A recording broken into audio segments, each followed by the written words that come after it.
나폴레옹 얘기가 나오면 이제 바게트에서 이제 배낭을 꽂아가지고 전쟁을 했던 얘기가 있고, 나폴레옹 마지막 시절에 이제 네미제라블에 나오는 장발장 얘기가 있잖아요. 네.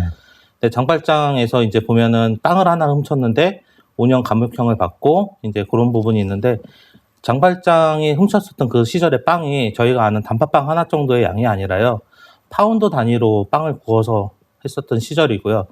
정확히 어떤 모양의 어떤 빵이라는 내용은 없습니다. 근데 대부분 그 당시에는 8파운드 약 3.6kg의 빵을 많이 구웠었다고 해서, 그렇게밖에 구울 수 없는 이유가 지금처럼 각 빵집마다 오븐이 있었던 시절이 아니라 하나의 반죽을 3, 4시간 이상 쳐서 공동 오븐에서 짧은 시간 내에 빵을 다 같이 구워야 되는 시절이어서요. 그래서 빵을 하나를 사서 그람수마다 잘라서 판매를 했었고요.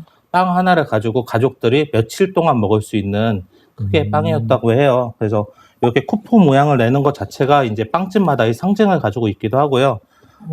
이게 8파운드 정도 되거든요. 그래서 제가 등치가 큰데도 이 정도의 빵이기도 하죠. 그래서 실제로 들어보시면 되게 무거운 빵이기도 합니다. 그럼 장발장이 훔친 게 요 정도? 예, 그 정도 빵이었다고들 얘기를 합니다. 그럼 이거는 가족이 혼자 먹지는 못할 거예요. 예, 그래요. 지금은 빵을 구워서 바로바로 먹는 시스템이지만, 그때 당시만 해도 빵을 하나 만들어서 일주일, 열흘 동안 실온에다 놔두고 많이 먹었었다고 그래요. 진짜 무거워요. 감옥 가야겠네요. 진짜 무거워요. 이렇게 보면은 감옥을 오랫동안 보낼만 하긴 하겠죠. 예, 네. 감옥 가야 될 것 같은데요. 한번 들어보세요. 정말 무거워. 근데 저도 이번에 요거 준비하면서 처음으로 요 빵을 구워봤는데, 네. 지금 있는 오븐 가지고도 2시간 정도 구울 정도로 오래 걸리더라고요. 진짜 무겁네요. 이게 오래 씹기 위해서 이렇게 좀 무겁게 만드는 건가요? 그때 당시? 아니요, 공동 오븐을 사용을 했어야 되기 때문에 한 번에 구워야 되고, 그 구운 거를 이제 잘라서 판매를 했었던 거죠. 가지고 제가 도망가기도 그동안 알던 거하고 좀 다르게 굉장히 좀 무겁게 느껴지는데요. 예. 그리고 지금 저 빵 같은 경우에도 이제 통밀과 호밀이 섞여 있는, 그때 당시에 쓸 수 있는, 그래서 속에 아무것도 안 넣고 그 밀가루만 사용했기 때문에, 근데 지금의 재분 기술이 더 좋아서 오히려 조금은 더 나은 빵이긴 하겠죠. 근데 귀족들이 먹는 빵보다는 건강에는 좋았을 것 같아요. 지금으로선 건강에 좋겠지만 그때 당시에는 네. 네, 그렇진 않았을 네. 것 같아요. 버터는 안 들어간 거죠? 네, 버터도 안 들어가 아무것도 안 들어간 예. 빵입니다. 이게 썰리나요?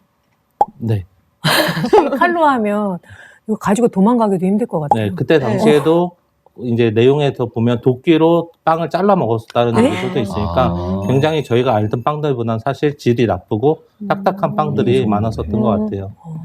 그래서 장발장이 그만한 빵을 훔쳤었다고 하더라고요. 이야, 들킬 수밖에 없는 사이즈네요. 네. 감옥 가야 하는.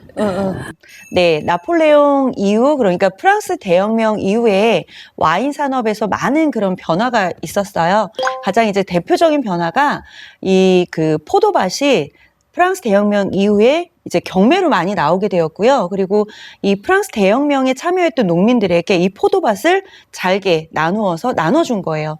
그러다 보니까 특히 이제 프랑스에서 부르고뉴라고 하는 이 지역에 이 포도밭이 굉장히 세분화가 되었는데요.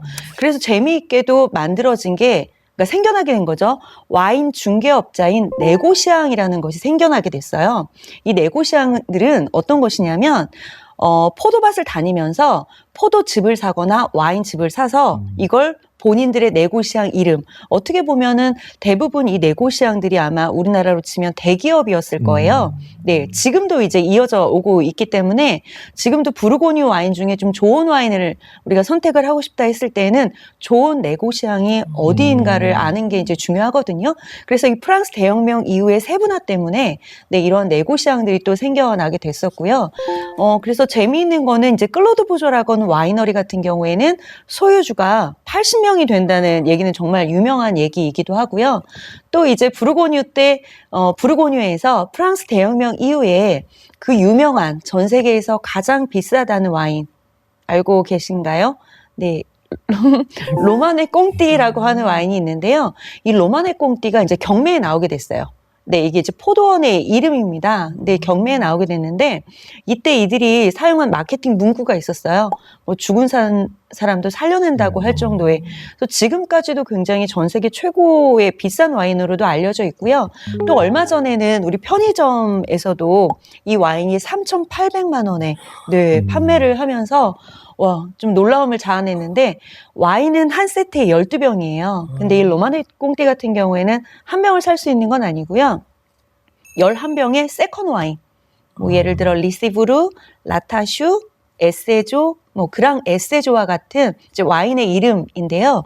이러한 11병의 와인을 구입을 해야 같이 이 로마네 꽁띠 한 병을 살 수 있는 그런 또 시스템입니다. 그래서 프랑스 대혁명 이후에 정말 와인 산업은 네, 이런 세분화도 있었고 아까 말씀드린 그런 여러 가지 세금들 네, 이런 것도 다 이제 없어지는 또 그런 계기가 되면서 평민들도 이제 와인 산업에 이제 뛰어들면서 네, 와인 산업이 좀 더 어떤 부흥기를 맞이하는 네, 그러한 시기였다고 볼 수가 있겠습니다. 산업이라고 해서 좀 말씀 좀 들으면 실은 이 당시가 영국에서 한참 산업혁명이 막 일어나는 시기거든요. 1700년대 후반이니까요. 마찬가지로 근데 파리도 당시에 그랬어요. 뭐가 있었냐면 우리 계속 지속적으로 얘기 나왔던 게 뭐가 있냐면 왕, 귀족들에 대한 세금 이런 얘기가 계속 나왔잖아요. 그러니까 일부 시민계급의 농민들이 살기가 힘든 거예요. 열심히 농사 지어도 다 귀족들한테 뺏기고 왕한테 세금을 납부하고 이러다 보니까 너무 살기가 힘든데 산업혁명이라는 게 일어나면서 파리 시내로 가면 일자리가 있다라는 거예요. 공장이 있고 뭐가 있고 해서 사람들이 이 시기에 이제 막 프랑스 파리로 막 몰려들어요. 그런데 몰려드는 수가 뭐 1년에 100명, 200명 단위가 아니라 10,000명, 20,000명, 30,000명 이렇게 프랑스 파리로 몰려들다 보니까 문제가 뭐냐면 아까도 말씀드린 것처럼 제대로 된 상수도 하수도도 되어 있지 않은 상태에서 도시 외곽에 뭐 지금으로 치면 움막인 거죠. 막 슬럼가 이렇게 해서 막 도시가 생겨나니까 나폴레옹 집권 이후에 이런 것들까지 함께 해결하기 위해서 아까 말씀드린 오스만이 그 파리 외곽 지역까지도 전부 다 새롭게 도시계획과 도시공간 구조를 변화를 시켰는데 그때 이렇게 도시 외곽까지 했기 때문에 지금 현재의 파리 모습이 된 거고요. 연도로 치면 한 200년이 넘은 거죠. 한 200년 가까이 되는데 200년 전에도 프랑스 파리에서는 도시를 만들 때 광장의 개념이라든지 그리고 공원의 개념 그리고 그 주택 이런 것들이 잘 어울릴 수 있도록 만들었다라는 거. 200년 전에 만들었으면 참 어떻게 보면 좀 부러운 거죠. 그래서 여러분들이 프랑스 파리를 여행하실 때는 바게트도 한번 생각하시고 예? 와인도 생각하시고 그 샹젤리제 거리를 걸으실 때 해서 뭐 제가 드렸던 말씀이랑 해서 한번 그렇게 같이 좀 여행을 해보셨으면 좋겠어요. 제가 프랑스 대혁명을 만화로만 배워가지고 사실 좀 아는 게 적었었는데 프랑스 대혁명이 굉장히 식문화나 아니면 도시 개발에 중요한 영향을 끼쳤네요. 교수님들 덕분에 굉장히 잘 배웠습니다. 시간 내주셔서 정말 감사드리고요. 다음에 또 시간이 되면 좀 좋은 만남 있었으면 좋겠습니다. 감사합니다. 네, 네, 감사합니다. 고맙습니다.